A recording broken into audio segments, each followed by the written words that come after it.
Welcome to the Pop Occulture Show at the crossroads of, what do we say? The pop culture and the occult, right? I'm your co-host, Lilith Dorsey, and either on this side or on the other side, who knows, everybody goes both ways, is my other co-host, Jason Winsley. Introduce yourself. I'm Jason Winslade. This is our special Valentine's Day episode talking about, for some people, I guess, a classic, The Love Witch. And we will have a special guest today, the Glam Witch, Michael Herkes. So we will get right into talking about that in just a minute. I'm in my glam 70s kind of shirt with my, MC velvet jacket. You've got your glam on. So let's get right to it. So we'd like to welcome the Glam Witch in the flesh, Michael Herkes. That's me. Thanks for having me. Michael is the Glam Witch in Chicago, where I am as well. Genderqueer author, astrologer, intuitive stylist, celebrity tarot reader, and glamour witch. And the author of several books, including one on love spells that you can see in the frame here. But I also have a copy right here. Yes. I have this other book. A spell book for matters of the heart, published in 2021. And Lilith has, you just held up a book. Lilith has her book from 2016, which is Love Magic. Love Magic.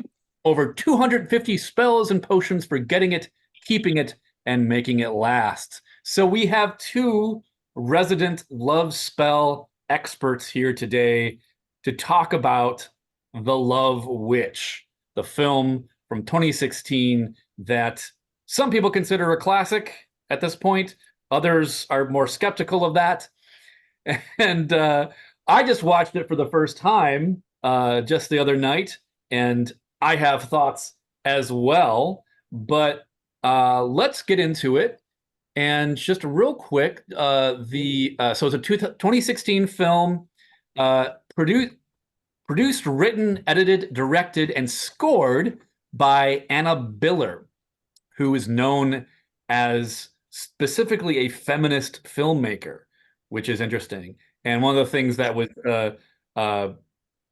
significant about this film was that it was one of the only films in recent years filmed on 35 millimeter, and they're doing the whole Technicolor thing, trying to bring back the 60s and 70s on screen.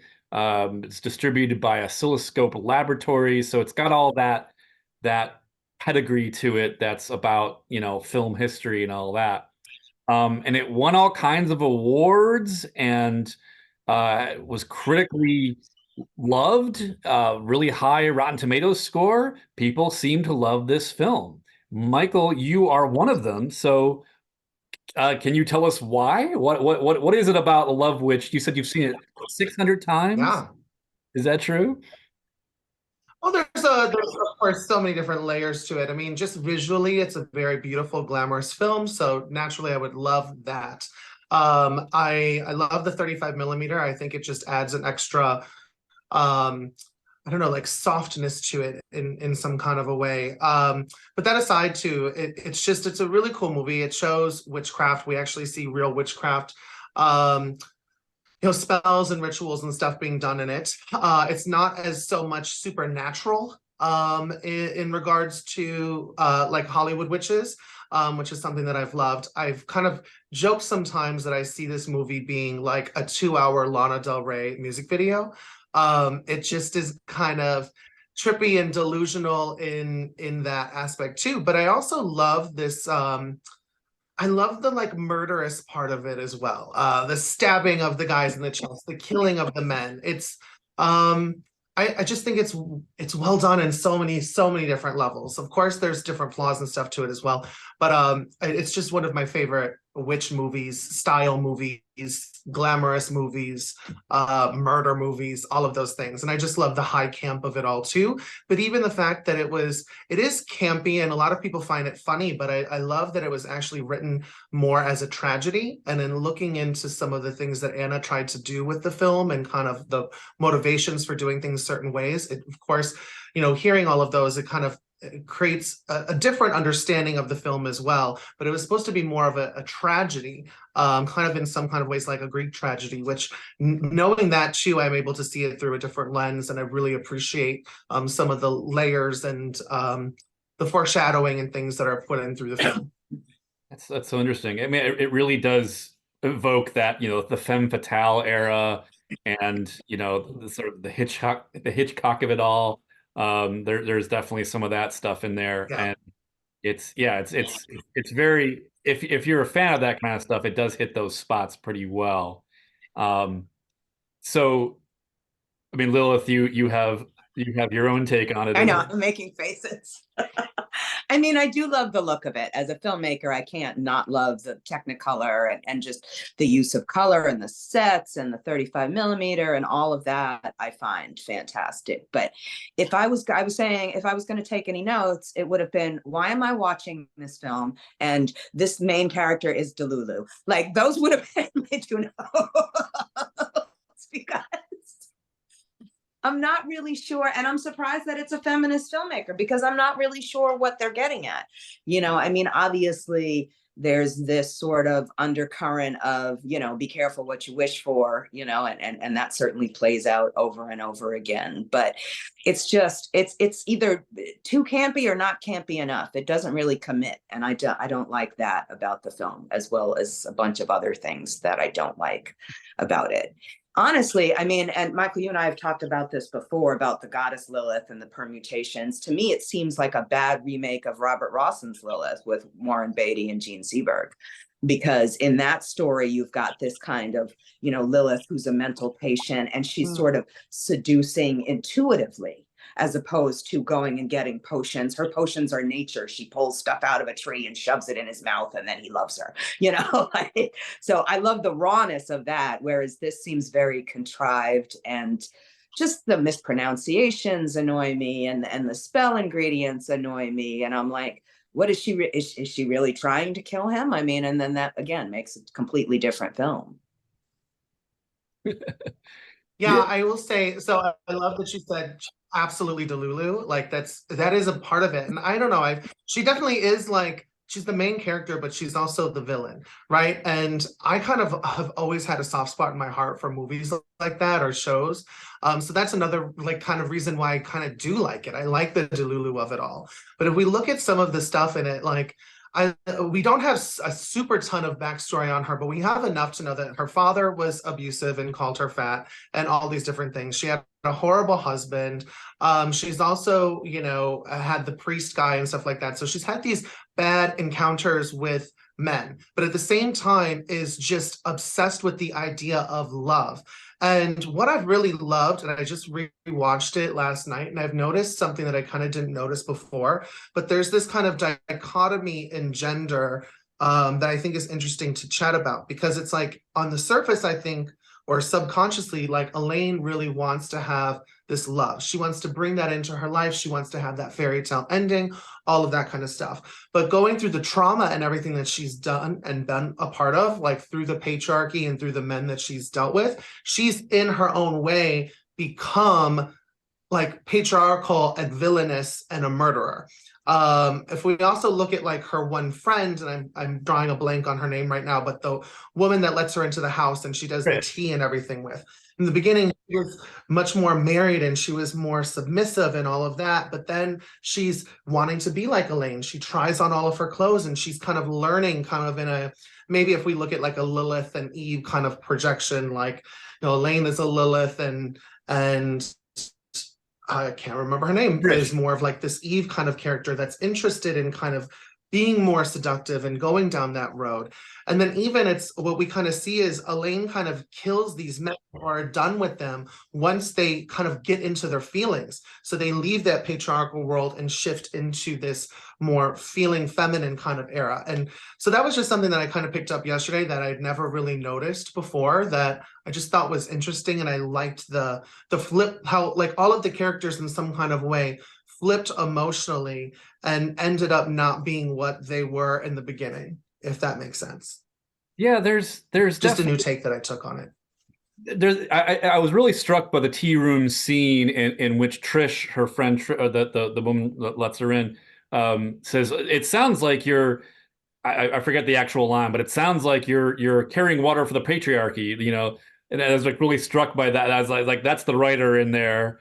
And it felt like that there was a lot going on, that tea room scene in the Harpist, and that's the scene that's the scene that to me was like there's kind of a there's a sort of there's a little bit of a queer message going on in there too, in that scene that's sort of encapsulated, but they don't really go very far with it. But yeah, there's definitely a point where I'm like, is she just parroting what she's been told by these men, or you know, is she being sardonic? Like, what, it took me a while to like figure out that no, she's serious, and that she's been heavily programmed and brainwashed. So there's that aspect of it, and of course a lot of that is through her coven. I don't think they use the word coven. It feels like it's the 70s and there's lots of 70s stuff in there, but yet they have cell phones and modern cars. So there's this mix of things. But that witchcraft group is very much a typical 70s coven, like the thing you would see in the Ferrars What Witches Do, right? Where there's a lot of skyclad, there's a lot of daggers and chalices, there's a lot of robes, and you know, I don't know really anybody that practices like that anymore, or anybody that uses the fivefold kiss when he's like, you know, very clearly kissing her, you know, all the parts of the body. I'm like, that was kind of passe a while ago, I think, in witchcraft circles. But yeah, we're done with that. We're definitely done with that. But it's like, and it shows like all like the worst, awful aspects of witchcraft community, but yet that shit happened, you know? Like people were like that. There were groups that initiated members through sex, you know? So it's really uncomfortable as an occultist and somebody initiated in witchcraft to watch, but it's accurate in some ways, at least for that time. Yeah. No, I agree. Although I do have to say that since you invoked the Ferrars, I'm friends with Janet, and so I was thinking the book. I was thinking of the style. Absolutely. Yeah.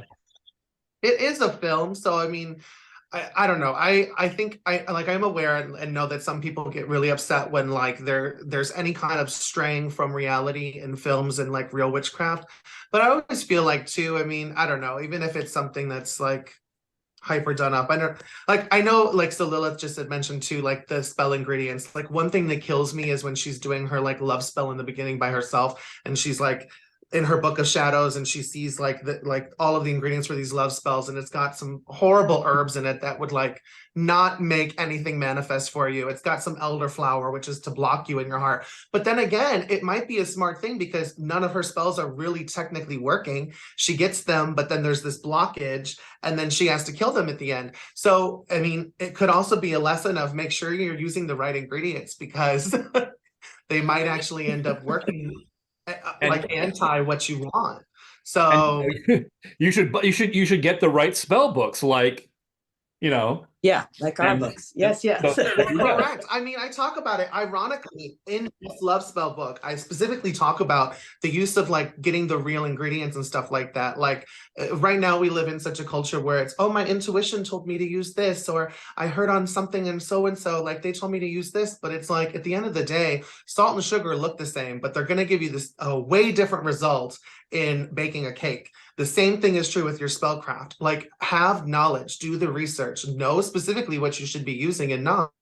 Like, question everything. Why are we calling for elderberries in this love spell mixture? Like, what is it supposed to be doing? You know? No, I agree. I agree. Like that was my thing. Some of those ingredients are poisonous. So like was she starting out to kill him from the very beginning? I maybe. That's a very different take on the film, I think, then at that point. I mean, so it does have elements of like love spells in it, right? Because we have her doing that one love spell, but it's also kind of weird ingredients. And the coven does like one kind of love spell with her too. But I kind of always felt that like she was doing much more glamour magic, because I loved how in multiple scenes when she looked at one of these guys, like it would just be like they freeze frame on her eyes and their eyes. And that's one of these like aspects of glamour magic, to be able to manipulate and control people with your image and with your gaze and how you're specifically looking at them. Then also how she dresses and like the space that she lives in. And even to a degree, like I remember the very first time I saw the movie, which was here in Chicago in the Gene Siskel Theater during its first run. And I really thought that it was supposed to be taking place in like the 70s, until later someone busts out a flip phone and then they're in the police station and they have flat screen TVs and like computers. And I was like, wait, what? And I've kind of taken on the idea that like the look and the aesthetic is kind of Elaine's glamour. It's how she's viewing the world. It's how she's seeing things. And so that's another reason why I just really kind of connected like the film so much, because there is so much glamorous aspects to it. And like the more and more I watch it, the more and more little subtle hints I see to, you know, like she's projecting her reality onto other people. She's manipulating individuals based off of her appearance and her body movements and her body language, especially with the coat scene where she's got that teacher and they go up to the cabin and she's like starting to take off her black trench coat and there's the rainbow in it, and it's I'm giving the rainbow to you. It's this element of clothing and color that's coming out and mixing, of course, with her hallucinogenic herbs that she spiked him with earlier. But yeah, those are some elements of glamour that I found in the film. No, I love that scene with the makeup. I was thinking of you while I was watching it, where she's just going through, when Trish is there going through all the makeup and putting it on, like I can become you because I'm touching your ritual glam tools and putting them on me and putting the wig on and putting me, who put somebody else's underwear on, like the whole thing. Yeah. It's the scene that launched 100 makeup tutorials. You know, all the makeup tutorials now were like, you know, make your face up like the Love Witch. That's a whole thing now. I don't know. I love the whole little montage in the beginning where she's like making her candles and her little puppets and stuff like that. I also really liked the moment where she like explained the witch's bottle, and it actually had the urine and stuff in it. And I remember again being in the theater watching it for the first time, and I was just like, oh, this movie is going there. It is really showing that. All right, cool. Because that's, you know, got elements of how sometimes that's made. So I don't know. I thought that I liked the spell stuff that was done in it, because it reminded me more of like real witchcraft, real world witchcraft. And I think the only other movie that I've ever felt that way in was like Practical Magic, but even Practical Magic had a lot more like supernatural elements and CGI and things like that. And so I don't know, I just felt like we were watching a real witch who also just happened to be a psycho killer. And I enjoyed that element. But Lilith, how about you? I think that the scene that I really liked, that I thought was the most magical, ironically, was the sort of Ren Fair scene where they do the fake wedding, right? Like, so there's a way in which that, to me, was more powerful than the love spell that they do for her later, because it's like they're going through all the motions and those ridiculous songs. Like, it was just like... Yeah, that to me was the most, you know, because we just did a show on Holy Mountain. That to me was the most occult in the sense of that 70s feel, but also the, you know, the whole, oh my God, I know, the chemical wedding thing. I love that you brought that up. The alchemy, the alchemical wedding thing, and you've got the fool and the you know, so there's all kinds of like medieval and Renaissance era stuff going on that's really alchemical. No, but I do. I love that scene. Just this whole, again, to me, that's almost, we're playing on this thing like, okay, is it a glamour? Is it reality? Is it, something else, something in between? And that's what makes it magical. And I love, so the Ren Fair one, like that scene is a difficult one for me. And I've read before too that it's kind of like the most hated scene collectively, like from viewers. A lot of people think it should be shorter or things like that. And I even think some ways it like drags out too much.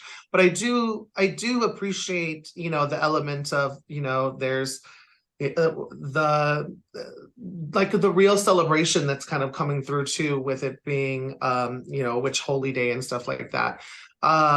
So she's continuously doing all of these like love spells to get this guy, and she kind of is going the same route about it, but she's not taking time in between these breakups or whatever to work on herself. Like there is that element of self-love that's kind of missing from it.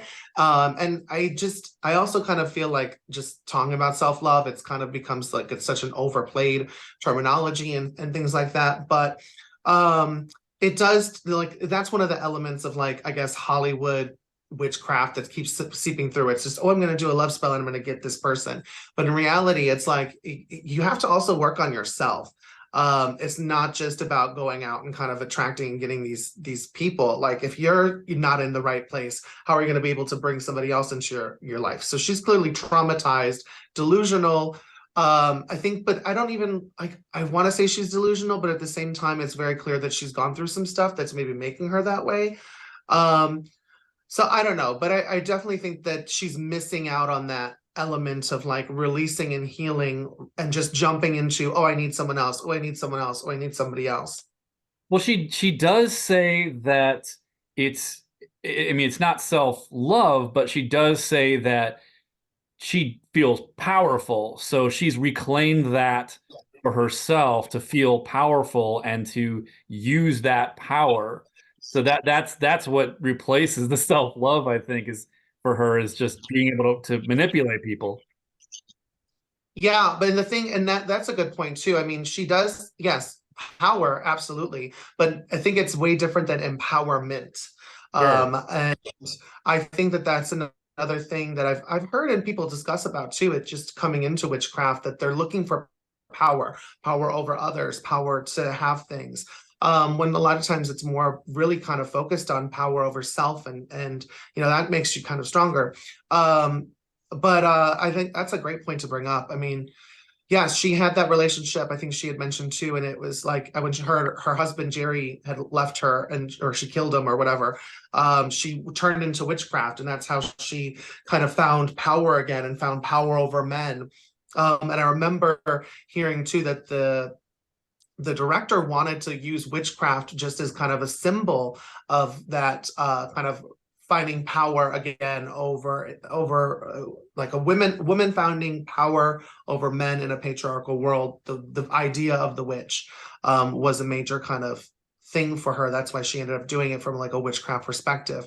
There's that whole thing at the end. Yes, I was not even expecting that, and the thud that like the dagger makes, it just sounds so real, like more real than like other films have. I don't know, I love it because I was not expecting her to just like basically rip out his heart like that fabulous painting she was drawing the whole time as like her prophecy. But I love that then she gets it like really delusional, looks out to space, and again it turns into a Lana Del Rey music video, and she's like on the white horse and she's in love, because I think that in those moments, that's where she actually has true love. That is where she because she literally captures that man in her mind. She's killed him and she will be with him forever in her mental delusion. Like I also feel like as she's riding like away on the horse, it feels like this sense of accomplishment to her. Like she finally has it all. She finally has a man's heart, because she ripped it out of him, essentially. It seems like such a masculine gesture to me too, right? Like Sociology 101, they tell you women poison. Yeah, and that's the part their modality. Where I think too. Yes, I love it. but I think that's another level of like what I was mentioning and realizing last night when Mhm. I was watching it. It's like there is this flip. She wants to have this love. She wants to be all like soft and in love and sweet and da da da da. But at the end of it, she has literally become and been brainwashed by the patriarchy, if you will, because she literally is stabbing it out. She's heartless, trying to take this heart. It's to me, it's a very interesting gender flip that happens throughout the movie, especially at the end there.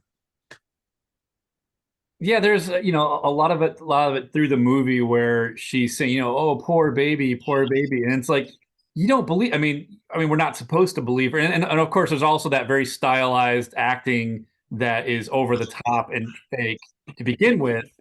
But Kind of deadpan, kind of very like play-esque, like theater-esque. I don't know. I liked it. I usually don't like that type of acting, but it just worked here. And I think too, it was like, again, I think why, like Lilith, you had mentioned earlier too, it was it was like not enough camp.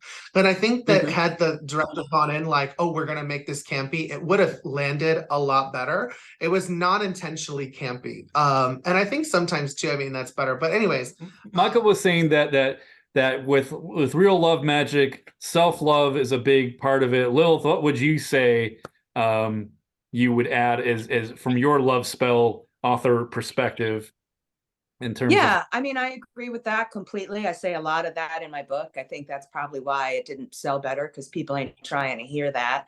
They want it to be, okay, like she says in the movie, it's my will and therefore it happens, But unfortunately, lots of times it does take the hard work and the hard work on yourself. And I think there's also an element of gratitude for what you do have. Maybe you don't have the love that you envisioned in your mind, but that could be because there's a better one coming soon, and maybe you do have the love of your friends or the love of your family, and that should be something that's treasured as well. So that's my pretty much takeaway. And be careful what you wish for, which they do get across in this movie, but that's just magic 101 in my opinion, because you're going to get it and then you may not want it. never gonna get it, never gonna get it? absolutely. I love that. I love everything that Lilith said. I would second that as well. I think what other like elements of love spell? I mean, yeah, I would say it again, like, yeah, having that self-love aspect of it, like gratitude for the different types of love. Also knowing that, yeah, you have to work at it. It's not just, you make the analogy like a lot with folks when I'm teaching, you can do 100,000 love spells, but if you're just sitting on the couch eating Doritos and you're not actively putting yourself out there, you're not gonna get it at the same time either. Sometimes it is about your location as well. Are you in a location where you have an opportunity to kind of like catch it? Are you fishing in the wrong pond? You know what I mean? So there's that. I would have loved, I don't know, hearing Lilith say like you would have loved certain elements for it to like go further with it or really commit to something. I would have liked to see her be even more psycho, and like go down that road a little bit more. Or, then there is the whole road of no, I'm gonna be a little bit more gratitude-ish, or I'm gonna be a little bit more authentic in my spell casting. So clearly Anna Biller did a really great job, of course, putting the set together and doing research. But from what I've done from a research perspective, I didn't hear or see anything that actually said like that she consulted with a real witch. Like I would have loved for her to actually have a witchcraft consultant that was there on the set that could have like helped with stuff rather than just her piecing together different elements from our practice and doing the research. I mean, it was well researched. She did a good job, but I think that would have probably added it would have made a lot of elements, I think, a little bit stronger for us, being the ones that actually do this. So that's it for us today. Thank you very much, Michael Herkes, for joining us. The Glam Witch. What's up next for you? Do you have anything coming out or any big events happening? What's up next for me? Yeah, I have a really amazing book that's coming out with Llewellyn in October. It's called Glam Astrology, and it's all about using like astrological forces as well as your own personal natal chart to develop and cultivate your personal style. as well as using glamour magic astrologically to maybe shift your presentation to get what you want out of life. So I'm really excited for it to come out. There will be an official announcement, probably in the next couple of weeks or so. So check it out then. Get it on Amazon, pre-order, do all that good stuff. But I'm really excited for it to come out this October. All right. Well, thanks for joining us. Thank you so much. I love you. Perfect. All right. So that was our conversation with Michael Herkes about the Love Witch, and I think we can conclude that there were a range of opinions about the film, and I think I fall somewhere in the middle between you two. I think it's a very interesting film experiment. How successful it was, I don't know. I can't really say, but it does seem to be very popular, and especially around this time of year. But, you know, everybody talks about it, so I think it was our turn to do that. We have some great stuff coming up in the next few shows. Next show, we have we're going to talk more about witches on screen with my friend, University of Kansas professor Jane Barnett, and her new book, Witch Fulfillment, Witches on Stage and Film. So stay tuned for that next time. And happy Carnival season. Happy Mardi Gras. Happy Valentine's. Laissez bon temps roulette. And we just want to thank everybody too, everybody who subscribed to the Patreon, everybody who likes and shares and comments. That's why we do it. So keep it coming. We love our fans, our Patreon people. And of course, you can find us at www.patreon.com/popcultureshow. And we'll see you next time on the Pop Culture Show. Bye.